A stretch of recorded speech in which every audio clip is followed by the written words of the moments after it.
Muy bien, como les decía, el tema de hoy es flujo de un campo vectorial y en especial vamos a platicar acerca de cómo debemos entender estas dos fórmulas que son precisamente la definición.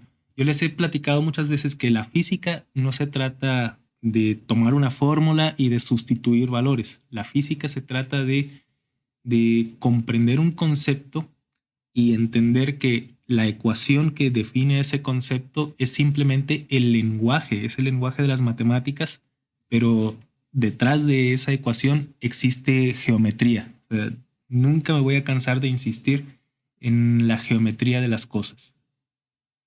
Y retomando lo que estaban platicando, lo que estaban platicando ustedes acerca de qué cosa es un campo vectorial, y me dijeron es un conjunto de vectores que viven en una cierta zona del espacio. Pues bien, te disculpo la tardanza, pero no la interrupción. Entonces, estábamos platicando que consideremos una zona del espacio, por ejemplo, aquí este cilindro, y en ese cilindro tenemos un fluido, por ejemplo, agua que está corriendo así, de izquierda a derecha. Y para hacer el asunto verdaderamente simple, vamos a considerar que no hay ningún remolino. Nosotros sabemos que en los fluidos pues, pueden presentar turbulencia, ¿no? Por ejemplo, que la velocidad voy a puntearlo ahí en rojo, pues a lo mejor haga alguna especie de remolino por ahí. Y bueno, eso no lo queremos. Ahorita estamos trabajando en la suposición ideal de que todas las líneas de campo son perfectas, son uniformes. Entonces, el concepto de flujo, de hecho, surge en asuntos relacionados con la dinámica de los fluidos. De hecho, si ustedes se ponen a pensar qué cosa es un flujo, lo primero que viene a su mente es agua, ¿no? O sea, un fluido. Bueno, ese concepto que surgió en los fluidos se ha tomado prestado y se ha comenzado a utilizar en otras áreas de la física. Y un área muy importante es esta, la electricidad y el magnetismo. Entonces, imaginemos ahorita que en esta región del espacio nosotros tenemos cierta superficie. Esa superficie que está ahí punteada. Y entonces yo les digo, el flujo que pasa a través de esa superficie se define como la magnitud del campo vectorial, lo voy a poner así, y voy a escribir la letra V que nos recuerda el campo vectorial de velocidades. Voy a suponer que estoy trabajando con la velocidad de ese líquido. Bueno, es la velocidad multiplicado por el área. Así, de una forma bastante sencilla se define el flujo. Entonces, ¿hasta aquí todo bien? Ah, pues muy bien. ¿Qué pasa? A ver, vamos a platicar qué pasa en una situación en la que tenemos cierta tubería, para ponerlo en términos terrenales que nosotros conozcamos. ¿Qué pasa si tenemos cierta tubería, digamos, una tubería de 3/4 y está transportando agua? Y de repente hay una reducción, digamos, una reducción a media pulgada. Entonces, si entra por aquí cierta cantidad de fluido y le voy a poner aquí la velocidad 1, ¿qué creen ustedes que pase aquí a la salida con la velocidad? ¿Va a incrementar? ¿Se va a disminuir? ¿O va a quedar igual? ¿Qué va a pasar con la nueva velocidad? Voy a poner velocidad 2.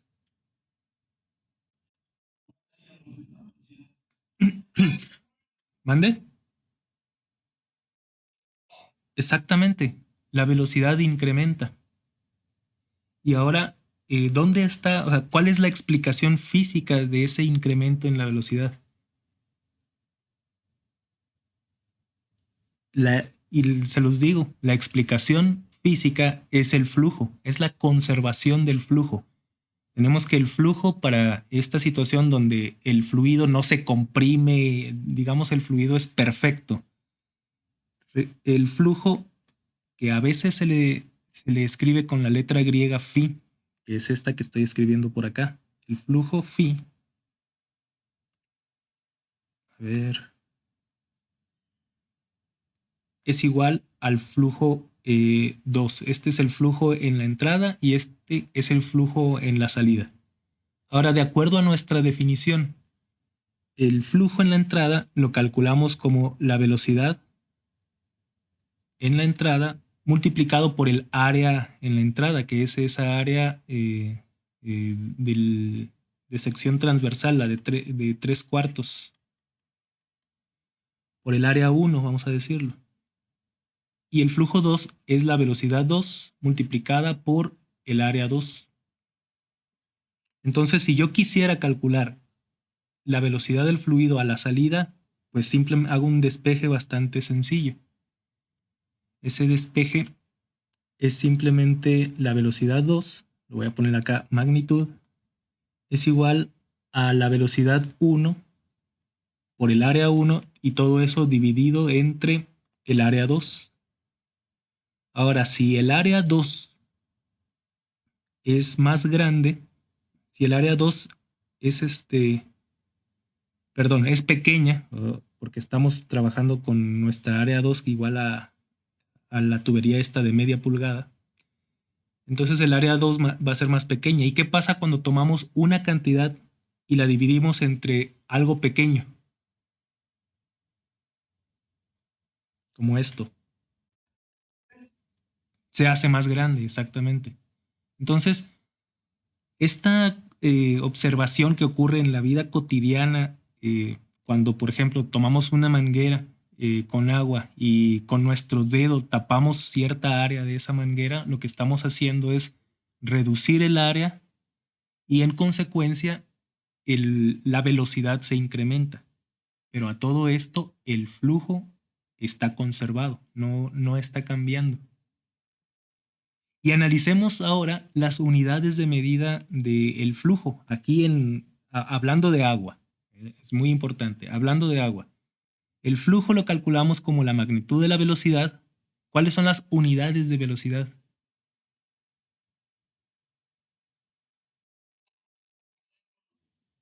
De velocidades metro sobre segundo. Ajá, exacto. Y ahora tenemos que, además de esto,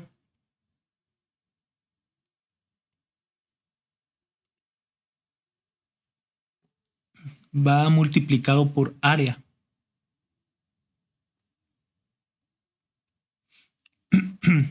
A ver, ¿y cuáles son las unidades del área?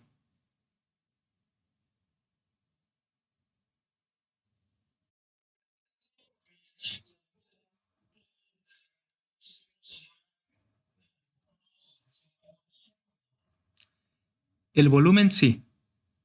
El volumen se mide en metros cúbicos. A ver, estamos aquí. Área. Área se mide en metros cuadrados. Exacto. Y cuando mezclamos estos metros cuadrados con este metro, me va a quedar metro cúbico por segundo. ¿Sí? Entonces, hablando de fluidos, el flujo me dice la cantidad de agua, el volumen de agua por unidad de tiempo. Eso es lo que me está indicando el flujo, volumen de agua por unidad de tiempo. Quiere decir que si, por ejemplo, tengo una manguera de 3/4 ahí y pongo a llenar un bote de 20 litros, me voy a tardar lo mismo llenando el bote de 20 litros con esta tubería de 3/4, así yo comparado con el tiempo que yo me tarde, si le reduzco a media pulgada. Me voy a tardar lo mismo porque no estoy cambiando la cantidad de agua que estoy depositando. Únicamente estoy variando el área y por lo tanto estoy variando la velocidad. Pero la cantidad de agua no varía para nada. Entonces, esa cantidad de agua por unidad de tiempo es el flujo.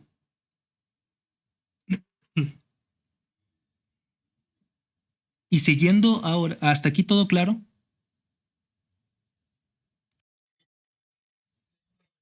Muy bien.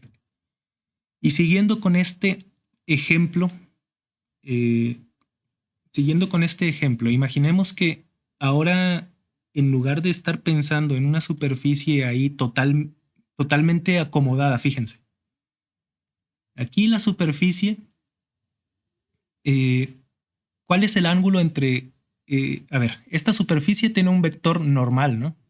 Ahí está.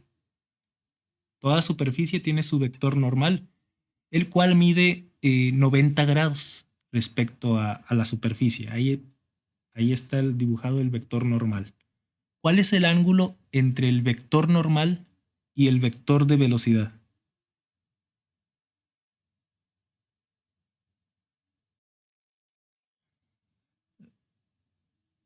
A ver, este rojo es el vector normal y el vector velocidad es este azul. A mi entender, hay un ángulo ahí de 0 grados. Están totalmente paralelos. Muy bien, ahora pensemos en una superficie, pero que presenta cierto ángulo de inclinación. Misma área, pero ahora vamos a cambiarle tantito el ángulo de inclinación. La pregunta es, eh, suponiendo que el área sea la misma, o sea, misma superficie, no estemos cambiando el tamaño de esta superficie. Es exactamente la misma, pero le estoy cambiando su inclinación. Yo pregunto a cualquiera de ustedes, ¿pasa la misma cantidad de agua por esta superficie inclinada que por aquella que no está inclinada?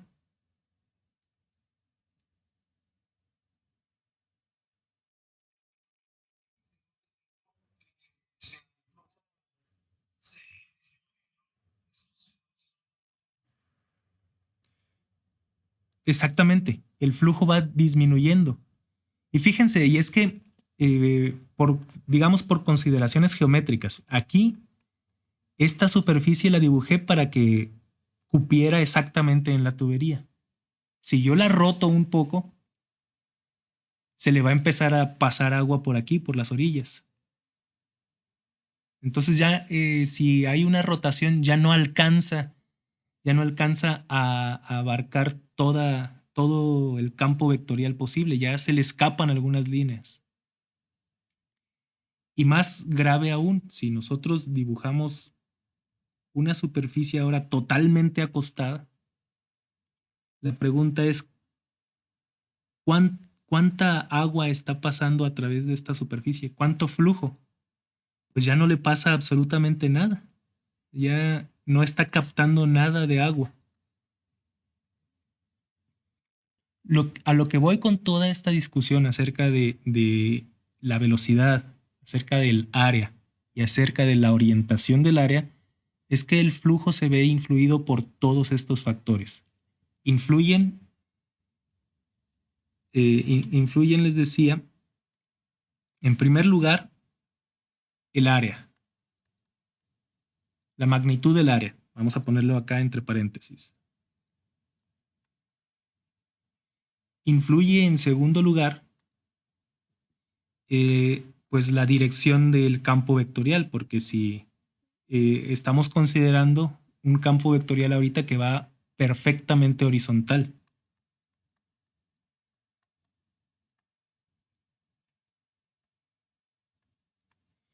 Y también influye en tercer lugar la orientación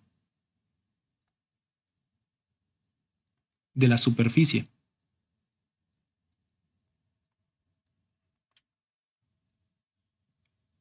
Ahí está. Influyen esos tres factores. Y ahora, ¿cómo los metemos dentro de nuestra definición de flujo?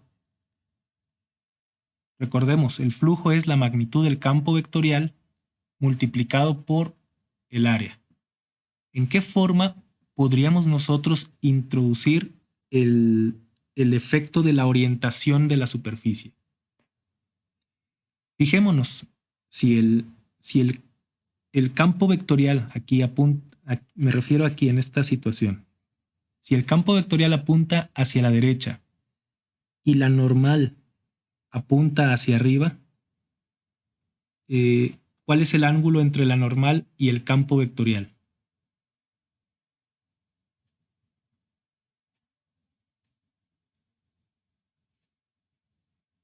El ángulo entre la normal y el campo vectorial. 90 grados, muy bien. Aquí el ángulo entre la normal y el campo vectorial, pues tiene cierto valor. Y cuando está totalmente en esta situación, el ángulo entre la normal y el campo vectorial vale 0 grados. Entonces, ¿de qué forma nosotros podemos modificar nuestra definición de flujo para que tenga en consideración esa orientación? Y bueno, se los voy a decir, hay que introducir aquí un coseno. A ver, y piénsenle un ratito. ¿Cuánto vale el coseno de 0?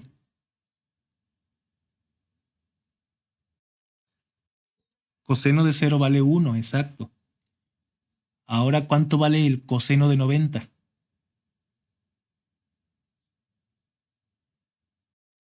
0, muy bien.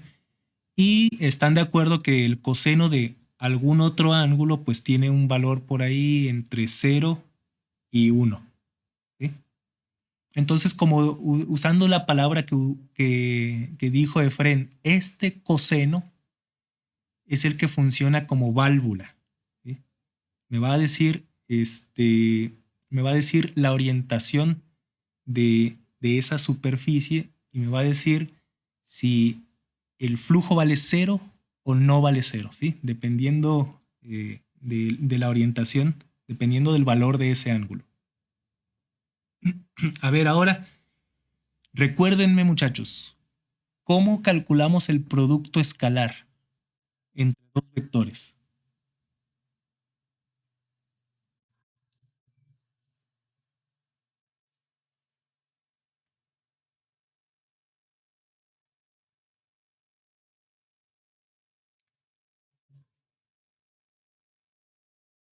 Producto punto, muchachos.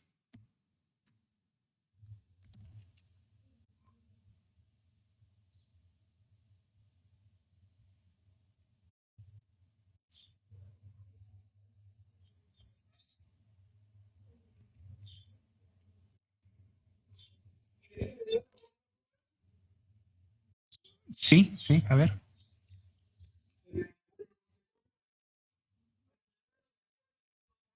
Ajá.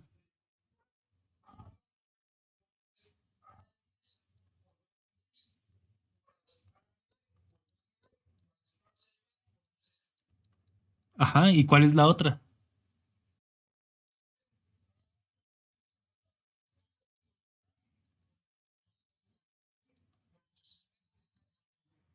Muy bien. De hecho, esta es la que en este momento nos va a servir. ¿Por qué? Pues porque figura por ahí el coseno. Y es lo que nosotros hemos introducido. El flujo, recordemos que es la magnitud del campo por el coseno del ángulo por cierta área. Voy a dibujar aquí nuevamente la superficie. Ahí está el vector normal. Aquí está el vector de velocidad. Y entonces, a ver, ¿cómo calcularíamos el producto punto V con N? Siguiendo la fórmula que nos acaba de decir Efrén.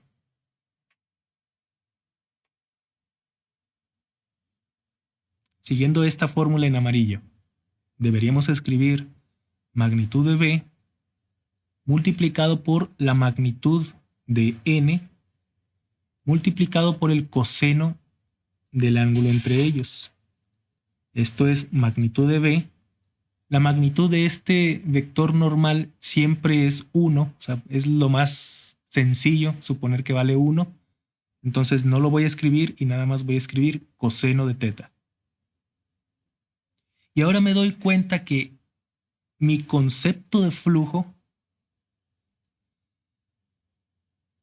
esconde por ahí un producto punto, un producto escalar. Por lo tanto, yo ya puedo decir que el flujo lo puedo calcular como la multiplicación vectorial v.n multiplicado por área.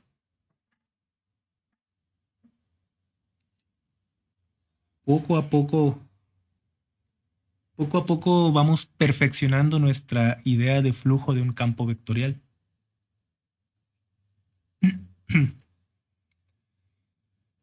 Ahora, imaginemos todavía una nueva situación. Imaginemos la situación igual en la que tenemos nuestra tubería transportando un fluido. Ahora imaginemos que nuestra superficie no es una circunferencia, sino que es una superficie compuesta de dos partes. Imaginemos como una hoja doblada por la mitad, ¿no? ¿Sí? Tenemos una superficie compuesta. Entonces, ahora, ¿cuánto vale el flujo que pasa por la superficie número 1 y cuánto vale el flujo que pasa por la superficie 2? Pues tendríamos que hacer nuestra multiplicación. El flujo que pasa, voy a poner el flujo 1, es la velocidad, producto punto con la normal 1 por el área 1. Y el flujo 2 es la velocidad, producto punto n2 porque estamos con otra superficie y seguramente esa otra superficie tiene otra orientación. Y también probablemente tenga otro tamaño esa superficie. Ahora, si yo quiero calcular el flujo total, está sencillo porque el flujo total, le voy a poner flujo total, es simplemente la suma, el flujo 1 más el flujo 2.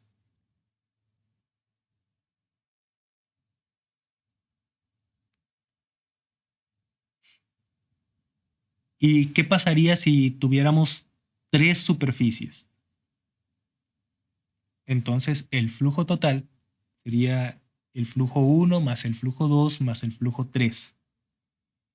Y así sucesivamente, si nosotros tuviéramos una superficie compuesta, digamos, por 10 superficies, tendríamos que calcular el flujo de nuestro campo vectorial en cada una de las superficies y después sumarlo.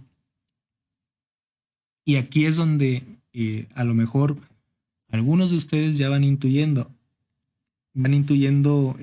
este aspecto. Estamos introduciendo el concepto de suma. Y nosotros sabemos que una suma está estrechamente relacionada con la integral. Imaginemos que tenemos una superficie compuesta ahí por un montón de superficies pequeñas. El flujo total,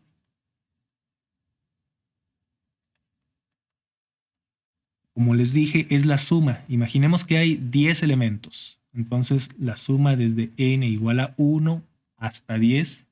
Recuerden que este símbolo de sumatoria, recuerden que este símbolo se llama símbolo de sumatoria y me indica que estoy considerando eso, una suma. Entonces el flujo lo voy a escribir como el vector v, producto punto, con el vector n. N, es más, voy a poner en lugar de en lugar de n una m, para que no se confunda el vector normal con el índice. Multiplicado por el área m. Ahora imaginemos el proceso límite. ¿Qué pasa cuando el número de cuadritos es muy grande? A ver, ¿qué pasa con el tamaño de las superficies? Si yo cada vez voy cuadriculando, voy haciendo estos cortes más y más pequeños, pues voy incrementando el número de cuadritos. ¿Y qué va pasando con el tamaño de las superficies, de esas superficies pequeñas?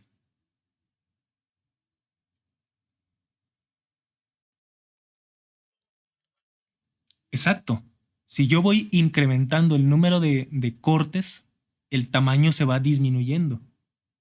Y en este proceso límite, esta sumatoria, ¿cuántos elementos va a contener?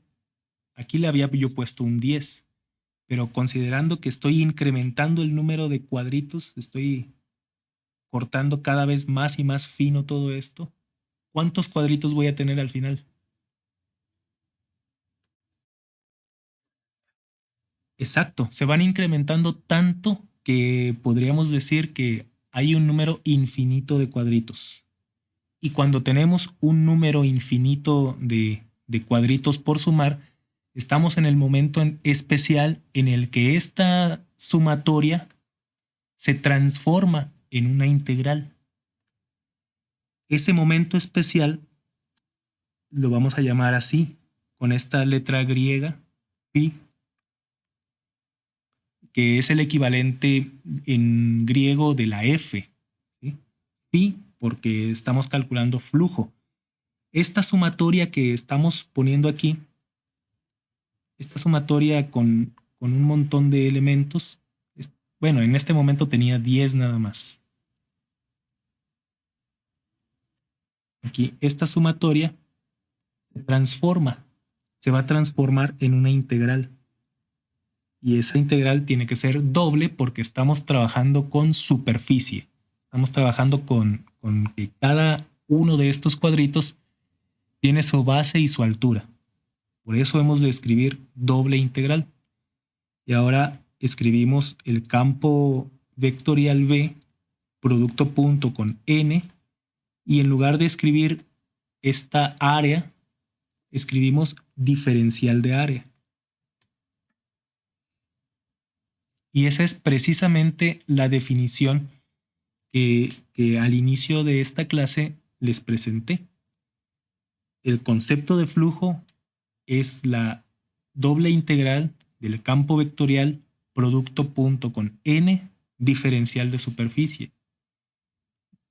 Entonces, yo les dije, detrás de cada fórmula que estemos nosotros aprendiendo y en general, no nada más aquí, ustedes cualquier fórmula que aprendan en su carrera, confíen en que detrás de esa fórmula hay un significado geométrico.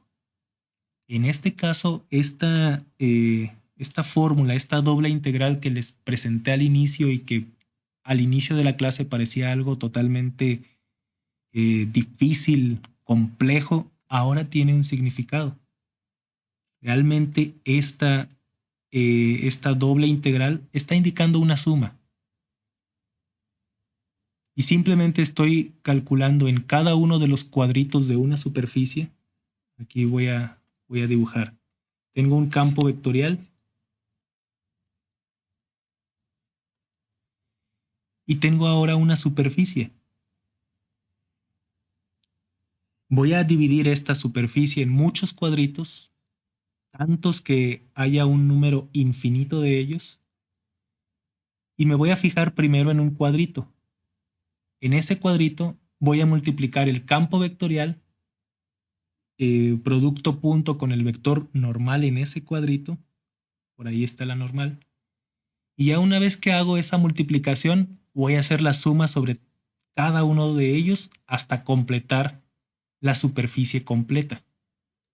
Eso es lo que significa esta fórmula, ¿eh? Estoy calculando el flujo en cada uno de los cuadritos y después sumándolos todos. Ahora, ¿qué les dice este símbolo? ¿Sí? Porque observen que hay un símbolo arriba y hay un símbolo aquí abajo de integral doble que está ahí atravesado por un circulito. ¿Alguno de ustedes está familiarizado con el significado de este circulito?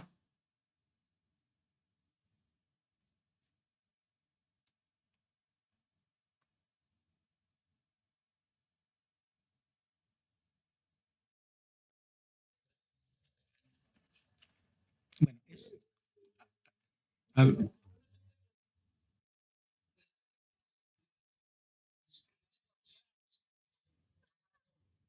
Es exacto, está, bueno, está relacionado, tiene muchísima relación. A ver, pero lo vamos a ejemplificar. En realidad, esa integral con ese círculo está indicando que estamos integrando sobre una superficie cerrada. Esa es la palabra mágica aquí, superficie cerrada. ¿Y cuál es la diferencia entre una superficie? O sea, y si tenemos una superficie cerrada, es porque tenemos también superficies abiertas. Superficie abierta, como en el caso que hemos trabajado, pensemos por ejemplo en un círculo y tenemos y consideremos nuestro campo vectorial que atraviesa ese círculo. Ahí está. Y en cambio, en este segundo ejemplo, tenemos que nuestro campo vectorial está por ahí, está atravesando, pero la esfera.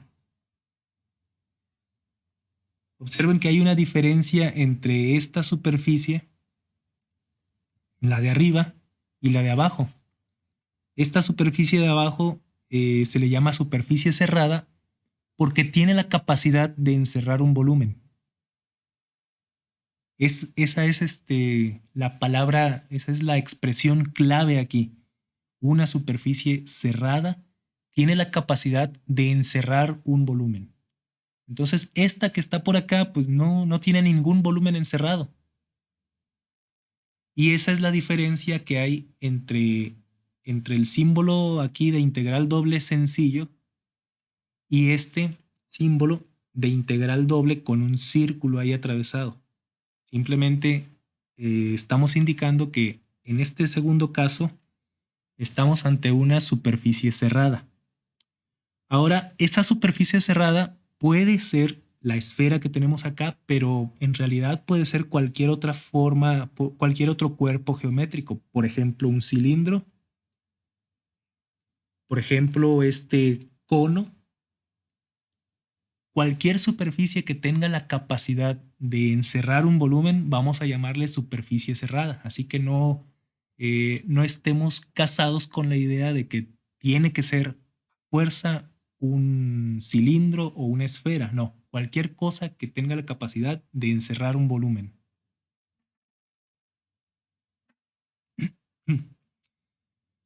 ¿Hasta aquí quedó más o menos claro el concepto de flujo?